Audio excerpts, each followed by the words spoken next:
Hello and welcome to 10 Minutes On, a podcast from the Joint Public Issues team. My name's Sienna and I'm a JPIT intern. Joining me today is Elizabeth Miner. Elizabeth works for Article 36.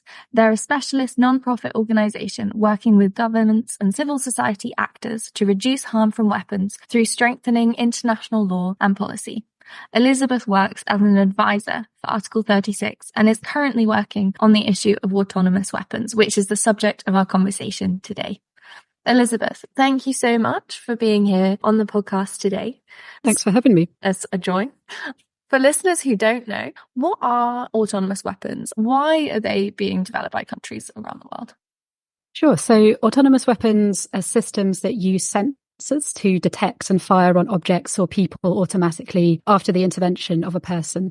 So an autonomous weapon system could be, for example, a drone or a swarm of drones, which is tasked to fly over a certain area for a certain period of time and to bomb any object which it's programmed to recognize as a military vehicle.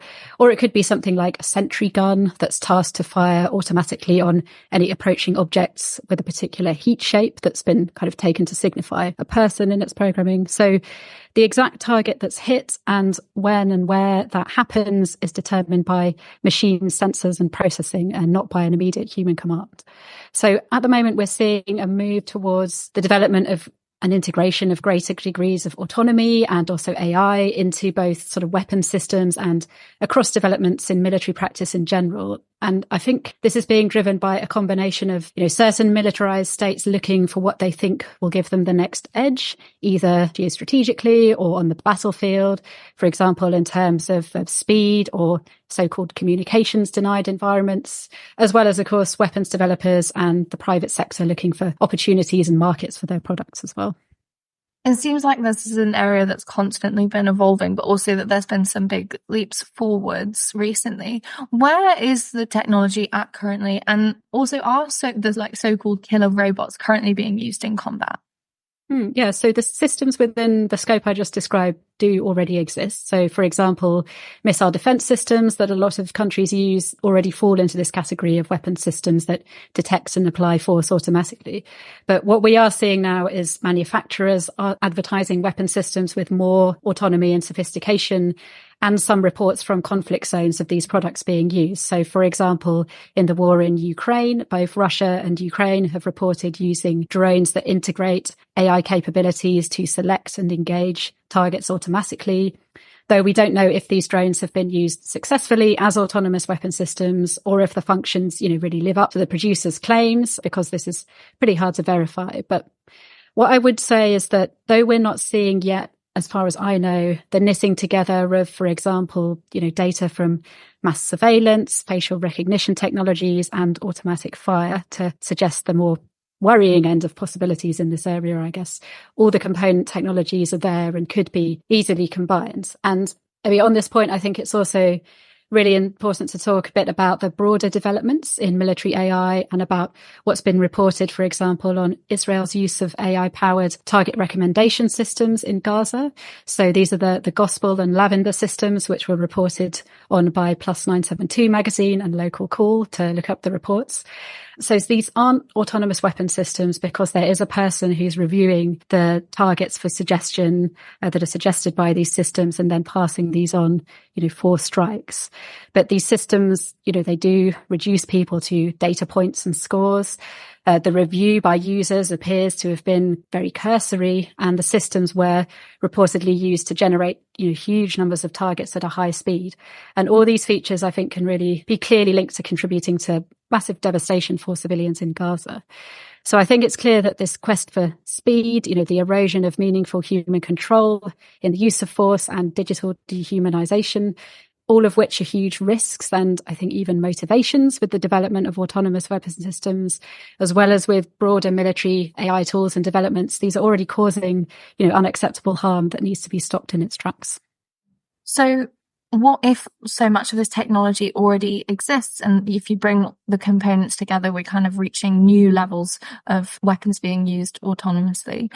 What is the current state of national and global regulation on the use of autonomous weapons? And also, what's your hope for international regulation? Yeah, so right now there isn't a specific treaty internationally on autonomous weapon systems that sets out what the limits should be on their development and use. States have agreed that existing law applies to these systems, but I mean, that's just given, right? And it isn't really sufficient when these new developments raise such fundamentally kind of new challenges, right? In the UK, the government has taken a positive line that autonomous weapons should not be used without context appropriate human involvement in their phrase. But there are not, as far as we know, yet detailed guidelines on what that should mean. And there isn't national law. And the UK has taken a position against international law as well, saying that the existing framework is adequate.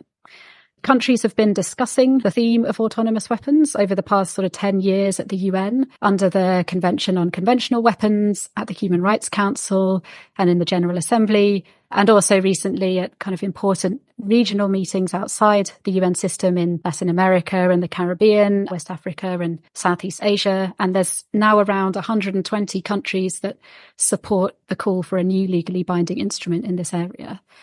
Because within the Convention on Conventional Weapons, at the moment, progress towards new law is really blocked because some countries use the consensus rules in that convention as an effective sort of veto on progress.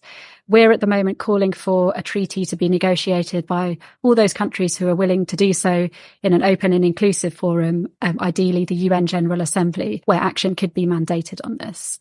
In our view, a treaty should contain both prohibitions on systems, for example, that can't be effectively controlled or those that target people specifically, and also regulations to make sure we keep meaningful human control in the use of force. The Secretary General of the UN and the International Committee of the Red Cross have issued really consistent and urgent calls for states to negotiate new law on autonomous weapon systems, and they recently made a joint call for a treaty to be negotiated by 2026. So that provides a real, target and goal for us.